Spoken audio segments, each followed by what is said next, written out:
Après les 10 points du Sermon sur la montagne que nous trouvons dans les chapitres 5 à 7 de l'évangile de Matthieu, examinons à présent les 10 miracles distincts contenus dans les 3 chapitres suivants, mais plus particulièrement dans les chapitres 8 et 9.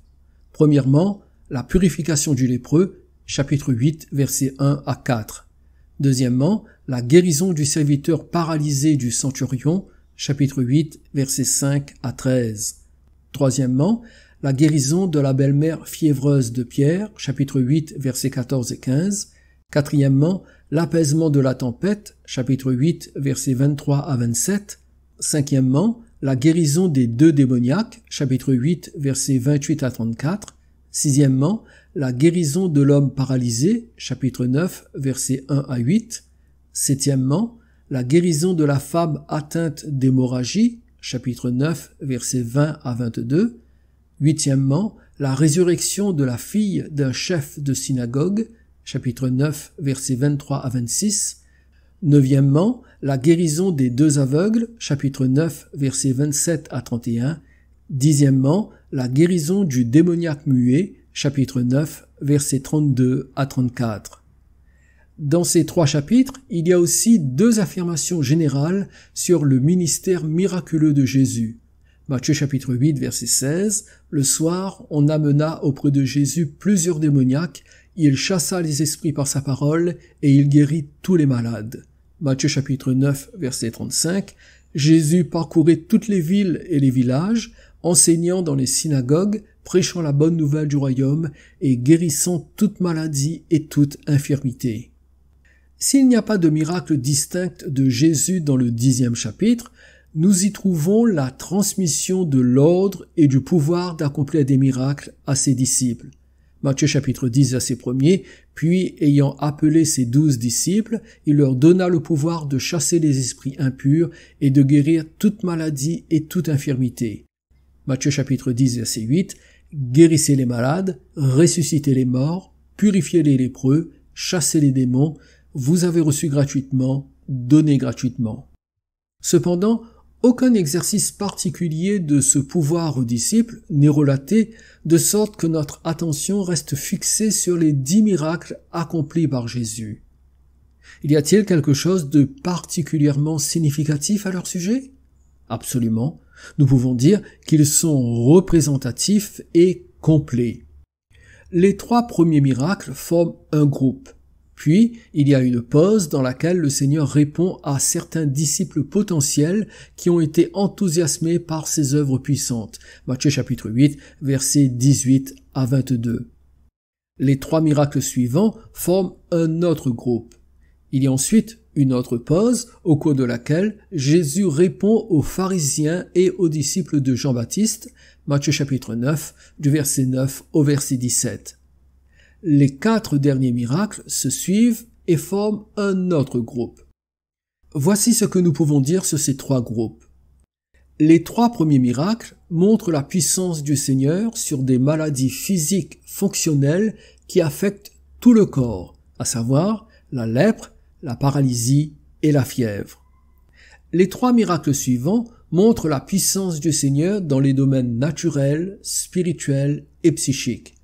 Tout d'abord dans le domaine naturel avec l'apaisement de la tempête, ensuite dans le domaine spirituel avec l'expulsion des démons, et enfin dans le domaine psychique avec le pardon des péchés du paralysé, Matthieu chapitre 9, versets 1 et 2.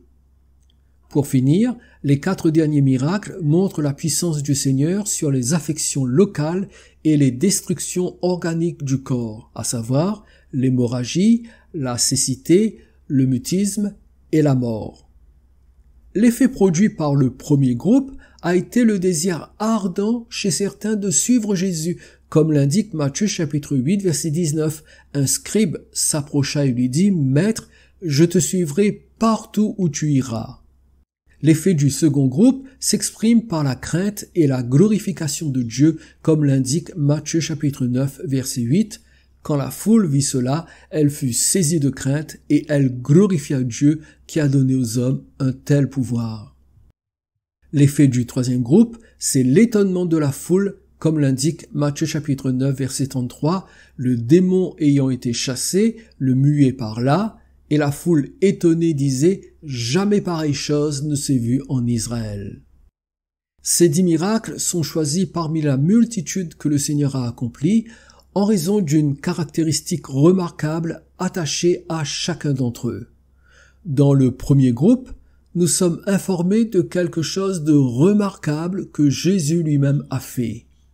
Dans le second groupe, il y a 3 déclarations remarquables faites par d'autres au sujet de Jésus. Et dans le dernier groupe, il y a 4 points culminants remarquables. Laissez-moi vous les montrer.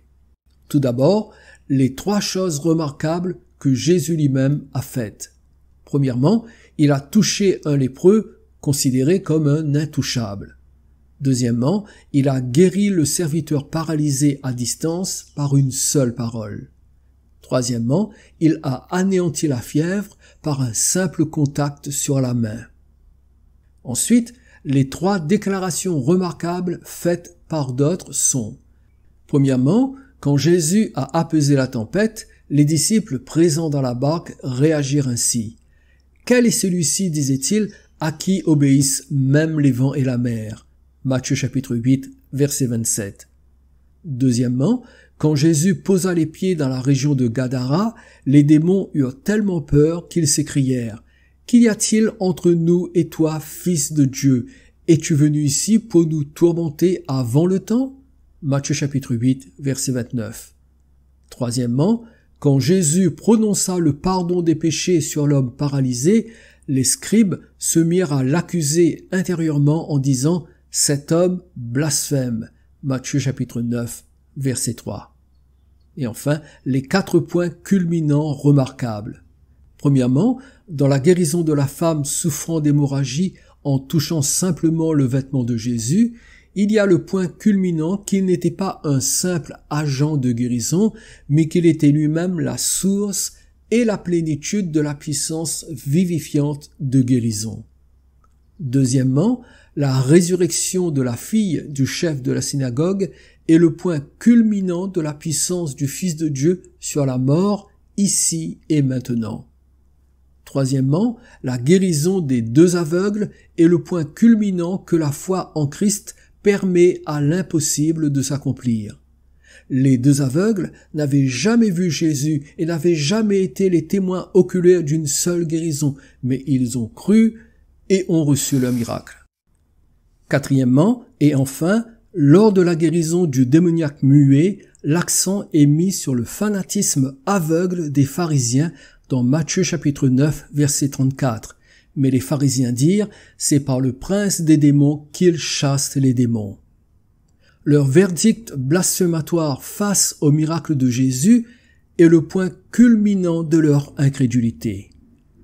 Dans les 3 précédents miracles, il y a le point culminant de la foi.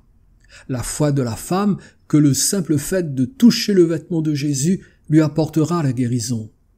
La foi du chef de la synagogue que Jésus pouvait ressusciter sa petite fille.